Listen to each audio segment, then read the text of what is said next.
Induce current की direction किसने बताई, अभी हम डिस्कस करेंगे। तो लेंज ने बताया था, और जो मैग्नीट्यूड था मैग्नेटिक फ्लक्स का वो फैराडेज ने बताया था। तो यहाँ पे दो लॉ देखिए आप, फैराडेज के दो लॉ कौन कौन से हैं। फर्स्ट लॉ है कि whenever the magnetic flux linked with a close circuit changes an EMF and hence induce current produced in it which last only so long as the change in flux is taking place, this phenomena is called electromagnetic induction। जो हमने पहले भी पढ़ा कि जब तक ये इसमें रिलेटिव मोशन होता रहेगा तब तक वो इंड्यूस ईएमएफ या इंड्यूस करंट पैदा होता रहेगा, ठीक है। और कब तक रहेगा, जब तो वो चेंज होता रहेगा।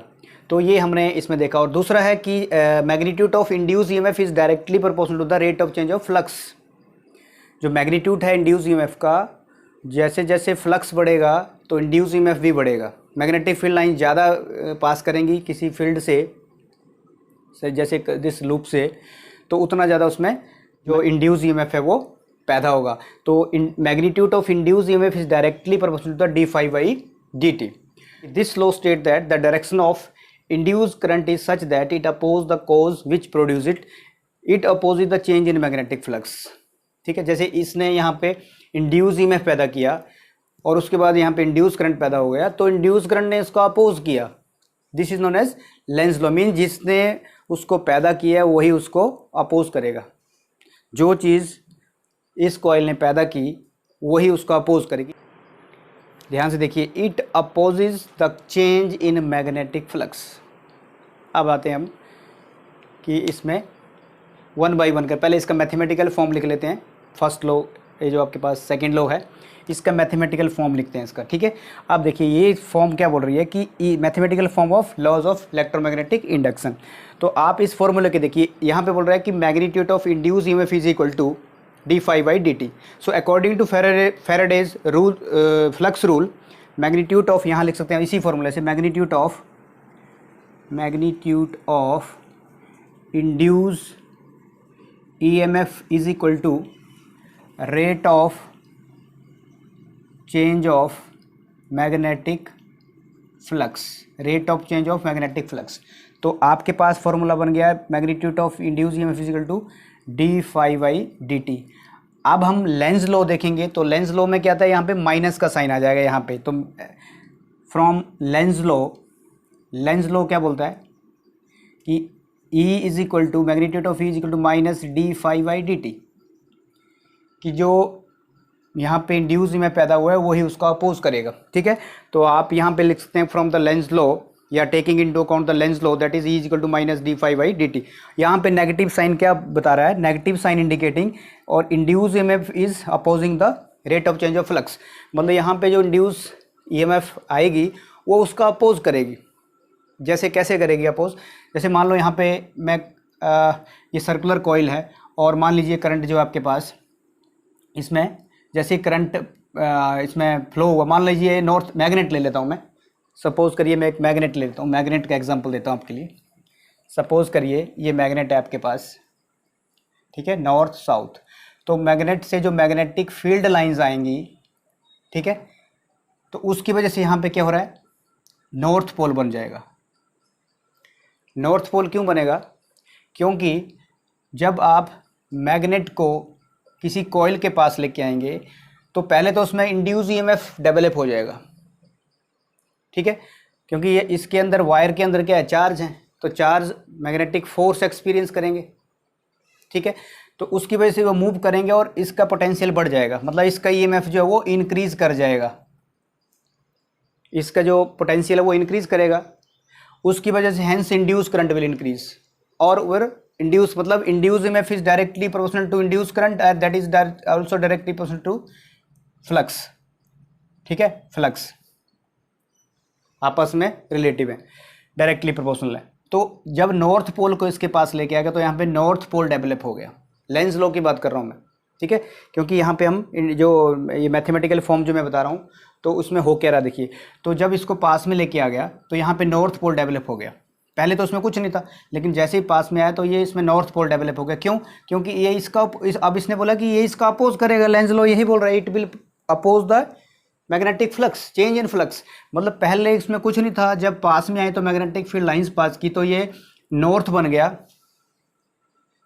नॉर्थ जब ये बना तो इसने इसको अपोज करना, क्योंकि इससे भी मैग्नेटिक फील्ड लाइंस निकलेंगी अब, तो इसका अपोज करेगा। तो मैग्नेटिक क्या हुआ, ये इसने इसको अपोज किया, डिफ्लेक्शन देना स्टार्ट कर देगा उसको, मतलब उसको रोकना स्टार्ट कर देगा। जब मैं मैग्नेट को पहले ऐसे लाया, अब मैग्नेट को मैं इस तरफ लेके आ रहा हूँ, तो वो उस तरफ चला गया मैग्नेट, तो यहाँ पे साउथ पोल आ गया। जब यहाँ पे साउथ पोल आ गया तो क्या करेगा, अब वो नॉर्थ पोल उस तरफ जा रहा है तो इधर साउथ पोल हो गया, अपोज करेगा। लिखा ही है इसमें कि उल्टा काम करेगा, जैसे नॉर्थ बनेगा तो नॉर्थ उसको रिपेल करेगा, नॉर्थ बन गया उसके बाद नॉर्थ पोल उसको अपोज करेगा। अब जब ये दूर चला गया तो यहाँ पे साउथ पोल हो गया, जब साउथ पोल हो गया तो भी अपोज कर रहा है, उसको खींच रहा है। जब पास में था तो रिपेल कर रहा था, जब दूर चला गया तो अट्रैक्ट कर रहा है। तो यहाँ पे क्या करेगा, ये इसको अट्रैक्ट करेगा, इसका मतलब क्या कर रहा है, ये इसको अपोज कर रहा है, इसको अपोज कर रहा है।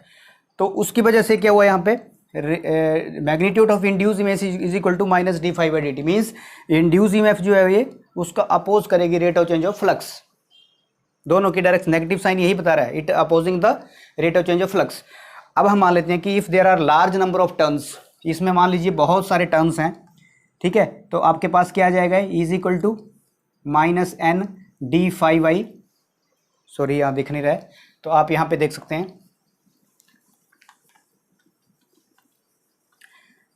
तो आपके पास क्या आएगा, E is equal to magnitude of induce image is equal to minus of N D phi by D T. N is a number of turns, इसमें बहुत सारे टर्न्स होंगे, ठीक है, तो उतना ज़्यादा डिफ्लेक्शन मिलेगा हमें, ठीक है, उतना ज़्यादा इंड्यूस करंट पैदा होगा, उतनी ज़्यादा इंड्यूस इमेज पैदा होगी। अगर there is a change in the flux, आपके पास flux phi 1 to phi 2 change हो गया, तो आपके पास क्या बनेगा, ये induce magnitude of induce image is equal to minus N phi 2 minus phi 1, time के अनुसार अगर फ्लक्स चेंज हुआ that is equal to minus N phi 2 minus phi 1 by T. तो ये तो था आपके पास mathematical form of Faraday's second law.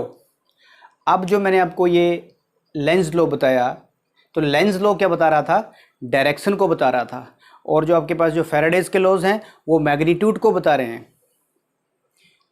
फिर से देख लीजिए आप, यहाँ पे लेंज लॉ ने क्या किया, डायरेक्शन को बताया कि अगर मैग्नेट साथ पास में कॉइल के पास आता है तो नॉर्थ पोल बनेगा। अगर आप साउथ, मान लीजिए आप यहाँ पे साउथ पोल लिख देते हैं और इधर साउथ नॉर्थ पोल ले लेते हैं, अगर आप साउथ पोल को पास में लेके आते हैं तो यहाँ पे नॉर्थ पोल बन जाएगा, तो यहाँ पे नॉर्थ पोल बन जाएगा, क्योंकि अपोज करेगा, साउथ पोल है तो यहाँ पे नॉर्थ हो जाएगा, तो इसको अट्रैक्ट करेगा, ठीक है। जब पास में लेके आ रहे हैं तो उस टाइम इसमें नॉर्थ बनेगा। अभी देख लो, अगर साउथ पोल को लेके आ गया तो इसमें साउथ पैदा होगा, ठीक है, अपोज करेगा। अगर मैं यहाँ पे साउथ पोल को दूर लेके जाता हूँ तो यहाँ पे नॉर्थ बन जाएगा। फिर देखिए अपोज कर रहा है, मतलब जब पास में साउथ पोल आ रहा था तो साउथ पोल ही डेवलप हो रहा है इधर, और उसको अपोज करेगा एज पर the this we can say Lenz law, ठीक है। और जब इसको दूर लेके जा रहा हूँ तो इधर नॉर्थ बन रहा है, जैसे ऊपर वाले केस में बन रहा था, तो उसको वो अट्रैक्ट कर रहा है, ठीक है। तो इससे हमें पता चल रहा है कि जैसे मान लो इस तरफ नॉर्थ पोल इस तरफ को आया तो गैल्वेनोमीटर ने डिफ्लेक्शन दी कि इंड्यूस करंट पैदा हो गया, लेकिन जब नॉर्थ पोल उस तरफ चला गया तो यहाँ पे साउथ पोल डेवलप हो गया, तो गैल्वेनोमीटर ने डिफ्लेक्शन दूसरी साइड दे दी। तो ये था आपके पास कि इट अपोज द कॉज, ये देखिए it oppose the change in magnetic flux, ये आपके पास लेंजिस लॉ था। अब इसमें हम देखेंगे,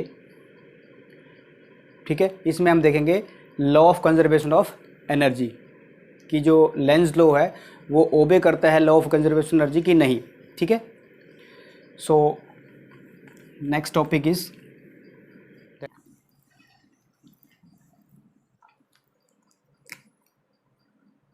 Lenz's law and conservation of energy, Lenz's law and conservation of energy, ठीक है। तो देखिए आप, I am making here diagram,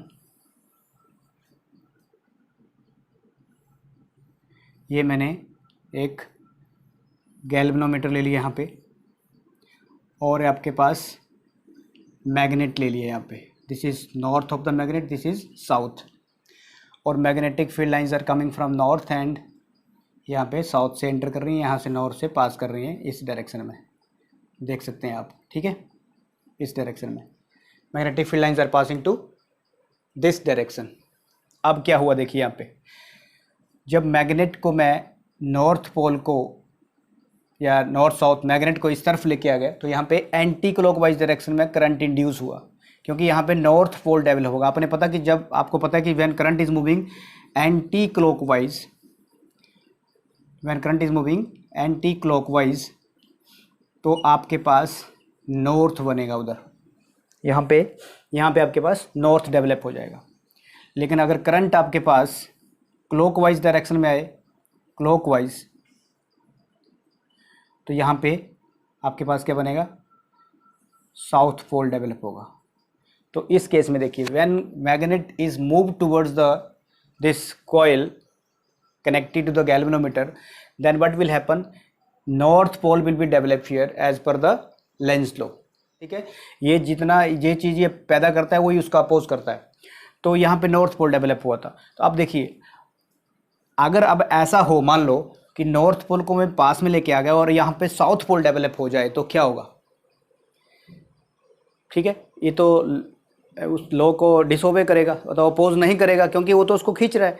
अगर नॉर्थ पोल इस गैल्वेनोमीटर के साथ जो कॉइल अटैच है उसके पास लेके आते हैं, तो अगर मान लो यहाँ पे साउथ पोल डेवलप हो गया, साउथ पोल डेवलप हो गए मान लीजिए, तो ये तो इसको अट्रैक्ट करेगा। तो क्या होगा, ये एकदम से इसको मूव करवाएगा, ठीक है। दूसरा केस ले लेते हैं, अगर मान लो नॉर्थ पोल को उस तरफ लेके जाते हैं, हम दूर लेके जाते हैं यहाँ से, तो क्या होगा, जब मैग्नेट को दूर लेके जाएंगे और यहाँ पहले साउथ पोल डेवलप होता था और फिर से नॉर्थ पोल डेवलप हो जाए, तो क्या करेगा, इस नॉर्थ को उधर लेके गए हम और पीछे से नॉर्थ पोल बन जाए, तो उसको क्या करेगा, रिपेल करेगा वो। तो ये तो वायलेट हो जाएगा law of conservation of energy का, ठीक है। और आपके पास लेंज़ लॉ है, ठीक है, क्योंकि लॉ जो है वो फॉलो करेगा जो रूल्स एंड रेगुलेशंस हैं जिससे वो प्रूव हुआ है।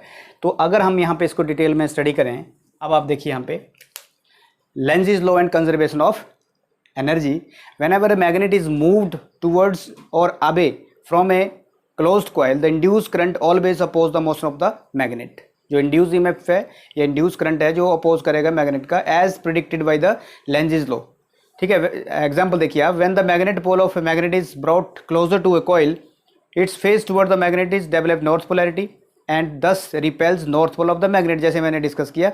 और work has to be done against this, और इसके अगेंस्ट हमें क्या करना पड़ेगा, काम करना पड़ेगा। मान लो कि मैं नॉर्थ पोल को नॉर्थ पोल के पास लेके आया, ठीक है, तो ये इसको रिपेल कर रहा है, तो इसको पास लाने के लिए हमें कुछ energy, we have to do some extra work to bring this magnet towards the coil, getting. अगर नॉर्थ इसको हम पास में लेके आए और यहाँ पे नॉर्थ पोल डेवलप हो गया, तो north will repel the north pole, तो उसके अगेंस्ट हमें इसको इधर पास में लाने के लिए एक्स्ट्रा वर्क करना पड़ेगा, ठीक है।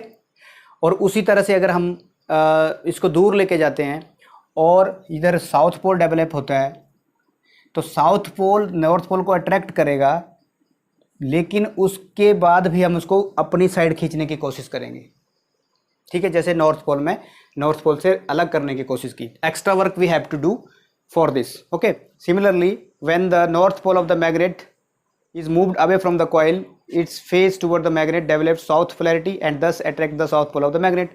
Hence, yeah, here we can say work has to be done in moving the magnet away from the coil, and this force of attraction against this force of attraction. So it is this work done against the force of repulsion or attraction that appears as electrical energy in the form of induced current. That appears in the form of induced current. ठीक है, तो इसका मतलब क्या हुआ कि हमें यह भी पता चल गया अब कि यहाँ पे इंड्यूस करंट पैदा हुआ जब हम इसको पास में लेके आ रहे थे, तो उसने इसको रिपेल किया, लेकिन उसके अगेंस्ट हमने उसको उस तरफ लेके जाना है, तो हमें एक्स्ट्रा वर्क डन करना पड़ेगा। इसका मतलब यहाँ पे इंड्यूस करंट पैदा हो गया है। जिसको लगा कि करंट कैसे पैदा हुआ, तो उसको पता लग गया कि has some work is done here, and उसकी वजह से कुछ इंड्यूस करंट पैदा हो गया, इसलिए हमें एक्स्ट्रा वर्क करना पड़ रहा है, ठीक है। और दूसरे केस में भी ऐसा हुआ कि हम इसको जब दूर लेके गए तो उसने इसको अट्रैक्ट किया, लेकिन उसके बावजूद भी हम उसको दूर ले जाने की कोशिश कर रहे हैं, तो वो उसको खींच रहा है। इसका मतलब यहाँ पे इंड्यूस करंट जो है पैदा हो गया है, ठीक है, अभी हम इसमें देखते हैं कि suppose the we can say suppose the induce current flows in a direction opposite to that given by the Lenz's law, thus the south pole due to the induced current will face the approaching north pole of the magnet. The resulting attraction will make the magnet move faster and faster. Its kinetic energy increases without expending any energy. इससे क्या होगा, उसकी जो energy है वो kinetic energy बढ़ जाएगी बिना कुछ एनर्जी स्पेंड किए हुए. This we can say it violate the law of conservation energy. इसका मतलब क्या है, ये लॉ ऑफ कंजर्वेशन एनर्जी को वायलेट कर रहा है. ठीक है, it means it violating the law of conservation of energy. So this Lenz this Lenz law is valid and is a consequence of law of conservation of energy. So इसलिए जो Lenz law that is valid and its consequence of law of conservation of energy. So this was about Lenz's law and conservation of energy. Thank you.